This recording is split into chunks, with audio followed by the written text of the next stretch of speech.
Robert, I want to talk to you about a situation. I met with some estate planning clients last week, and of course, I'm taking care of them. But while we were taking care of this couple's estate planning, they were telling me about his mom. And one way or another, his mom had applied for Medicaid, and it had been granted, even though mom had $100,000 in the bank. One way or another, Florida Medicaid found out that mom had this $100,000, and they then booted her out of the Medicaid system. So there's two aspects about that. One is, how does Medicaid find out about such a thing? And number two, how should they have handled it? I mean, they're thinking, okay, well, there goes mom's $100,000. I know that we could get him some results. So with the $100,000, what probably happened is they didn't divulge it, and it wasn't part of any of their bank statements. And then Medicaid, when the application goes in, they'll do a certain check and see if there's any assets that aren't claimed. And if they get through that, something usually happens in a year's time or so when recertification hits, because then they go to different banks looking for a name, and if there's financial money there, or if new money comes into account, that's how they get alarmed to it. But that doesn't mean that it's fatal. So like for your client, it's very simple. There's $100,000. We know mom can't just give it right back to the son and say, hey, I'm ready for Medicaid. But if we use a personal services contract where the mom is a service recipient, son is a service provider, mom can pay son in advance that $100,000, and mom can then qualify for Medicaid again. I knew that there was a perfect solution for them, and it is the personal services contract. And by the way, the client, the son that was in my office, he was the only child of mom. So that makes it super simple. Very, very easy. Exactly. So just to let you know, I mean, I asked him to be in touch with your assistant, Lindsay, and she'd probably talk to him on the phone, and hopefully they will come in and see you to get that done.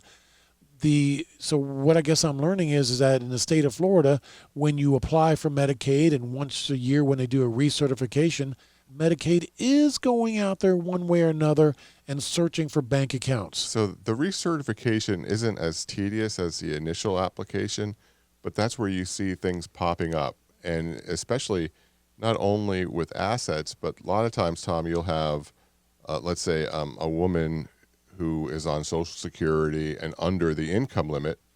Her husband dies, she gets his Social Security, puts her over the income limit, and then they're kicked off of Medicaid, and we're trying to get a qualified income trust to get them qualified again. Then that'd be the kind of situation where I'm sure the person on Medicaid, mom, really had no idea that this additional Social Security income could knock her out of the Medicaid qualification. Probably didn't see it coming at all. That would be completely innocent versus what my client's mom apparently did, was to simply go down for Medicaid and say, I don't have any money, and it didn't work out so well. That happens a lot right now. We have a client whose mom is in Miami, and within the last year, daughter has moved like $110,000.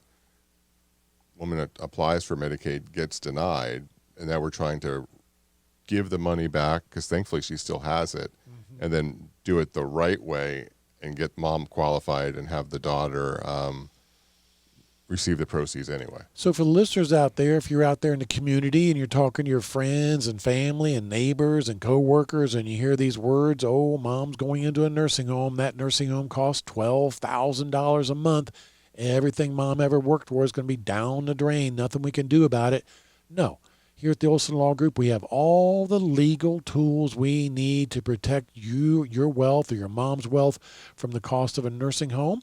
And our client that was in here the other day, I introduced him. I said, as far as I'm concerned, here at the Olsen Law Group, we have the best Medicaid planning team in the state of Florida. We got the pros for sure. I believe that to be true. No one knows us more. No one knows more about policy than we do. We have people from different some groups that we work with or are close with are calling us for policy. 1 minute. Nursing homes are calling us, asking us how do we resolve this issue for their Medicaid applications. So we're kind of the go-to for that. Awesome. I'm so glad to hear that. Hey, folks.